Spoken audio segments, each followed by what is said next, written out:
выехали на красный свет, с Горького повернули направо. На красный свет.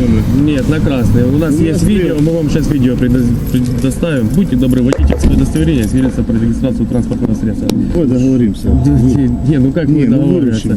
Не, ну как мы договариваемся? Я участник АТО, выручен. Я понимаю, ну выбачайте, мне тоже. Командир, ну проезд на красный, я знаю, что... понимаете, проезд на Командир, красный свет это очень серьезное нарушение.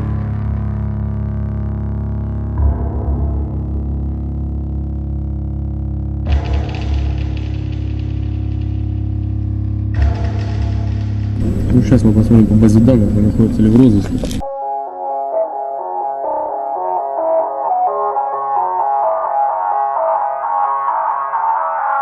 Знаете, выйти. Я тебе сказал, выстрелю сразу. Быстро пистолет. Быстро. Аккуратно. Так дайте выйти хотя бы, я так не могу достать пистолет.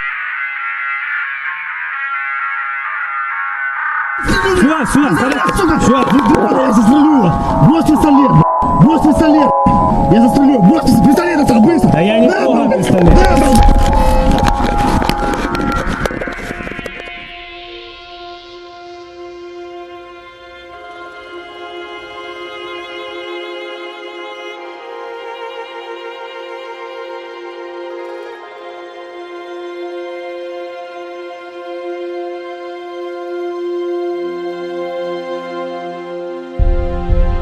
У Артема остался дочка, которому сегодня исполнилось 3 года. Оля, у нее тоже остался ребенок, двое, да. Национальная полиция Украины сделает все для того, чтобы дети наших бойцов, сотрудников никогда ни в чем не нуждались.